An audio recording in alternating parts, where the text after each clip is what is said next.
What's going on, YouTube? Echo, echo, it's Donnie B all day. So, here's the deal. I apologize for the echoing, but I'm in the process of packing this U-Haul, and I was putting some swords away, and I have a nice little collection of like collectibles, parade swords. I have like cheap, like budget swords, and then I have really high quality swords.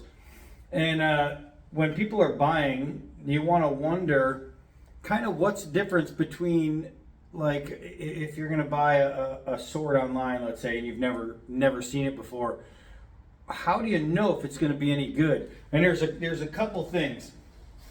This one right here is a parade sword. I have a few parade swords. This one needs to be restored, but you see it's got that little horse head or lion head or horse head, or I think it's a lion, as a matter of fact. It is. It's a lion head.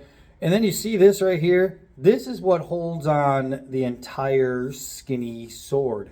So not only that, but one way you can tell is if it's going to be able to be fit to hold by a human being.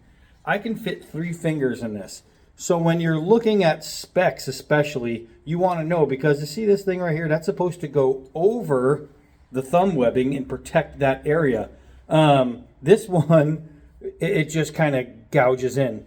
So when you're looking at a sword, the first thing you should check out is specs. So you want to know if it's too small here, then it was never made to really use.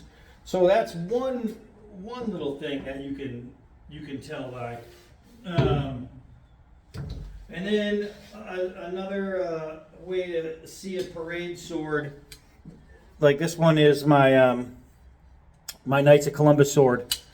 It's a beauty. This is made to be held, and it's made to use, but it's made to use for demonstration.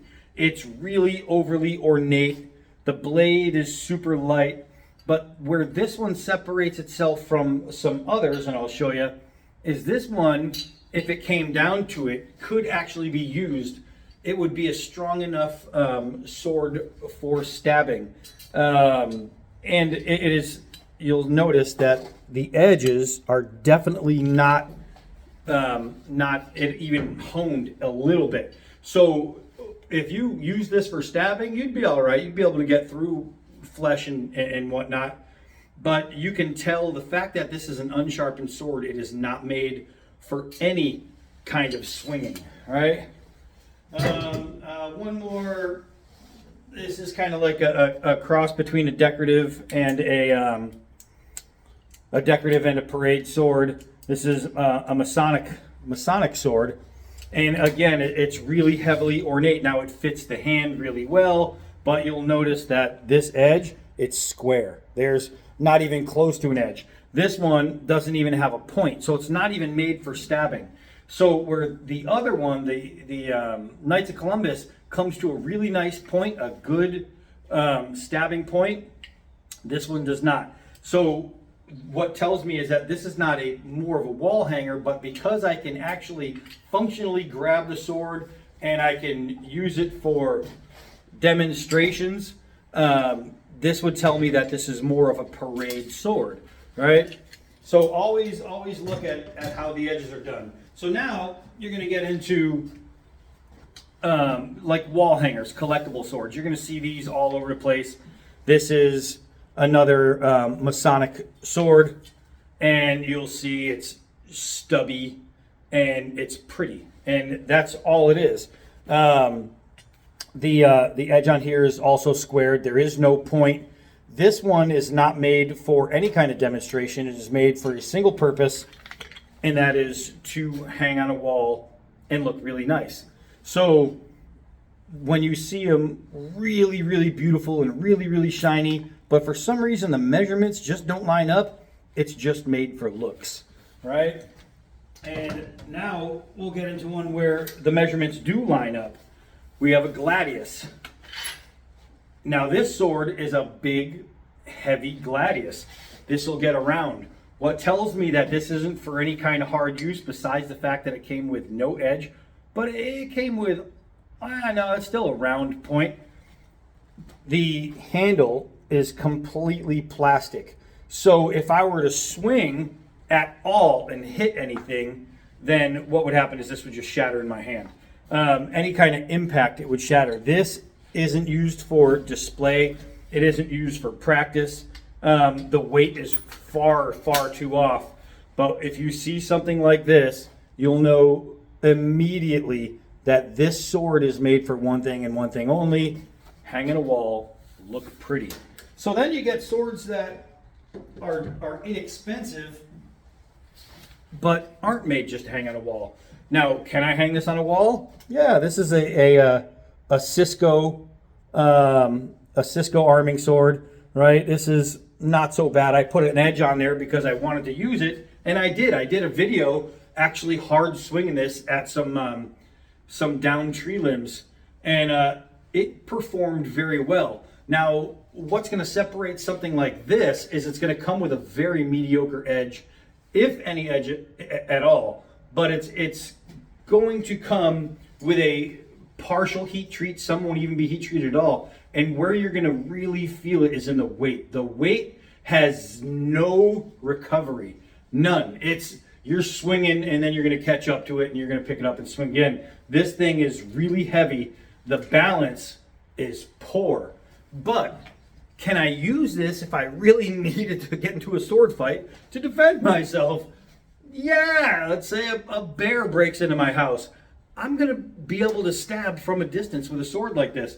You'll see that it is rat-tailed. I don't know how far the rat tail goes in, but what I found with this sword is that it does swing, it does hit, and it works. And the sword's probably like a $40 sword. Another thing you'll notice that it's spring steel, right? So it's high carbon. With this, what's going to happen is if you hit the sword in a bad angle or you hit something hard, what's going to happen is this sword can bend and be bent. The reason it's like that, it's not brittle, it doesn't have a heavy heat treat where you're going to have a high Rockwell, is so it doesn't break on you. You want it to be able to bend. In battle, what they did is they bend their swords all the time, and then you just put your foot on it and you'd straighten it out and you'd keep fighting. It's the way the swords were made. It's how they were purposed. Bend, don't break. And that's why you get that saying. You always hear it. You know, hey, bend, don't break. It's from that. It's from swords that you didn't want to break in battle, because bend, don't break means, hey, look, I'm going to give you a little bit, but I'm not going to lose, my ass on this deal or whatever. And it comes from let it bend, don't break, because I don't want to lose the battle. I might have to stop and fix a few things, fine, but I'm not going to lose the whole battle. And the best way to make sure that you don't lose the battle is just to get a proper sword. So this one is from Iberia. I just did a video on this not too long ago. This arming sword is amazing. The recovery is flawless. The action is flawless. It is spring steel, but you'll see how it's boing, and then it snaps right back. It's not just blah, blah, blah, blah, blah. That one you can see was way softer, because as it flexed when I hit it, that one kept going. This one freaking vibrates and then just stops dead. This is an awesome sword. It came sharpened, it came pointed. Everything about it is right. You'll see the pin here, just like on the other one, but it's built for actual full use combat. That other one, the Cisco one that I showed you, you can use that, and you can use it in practice. You might bend it a couple times, you might put some dings in it, but it's still going to be functional. Where this one right here, I'm telling you guys, a real sword makes a real difference. If you are really, really looking for a good sword, you can buy yourself a cheap sword and get by, or you can just spend the extra money, get one really great sword, and then not have to buy another one. But anyway, I just packing some of these guys, and I figured, why not shoot a little video? So I'm gonna get going. I got a long drive ahead of me. Hi, I'm Donnie all day. Until next video.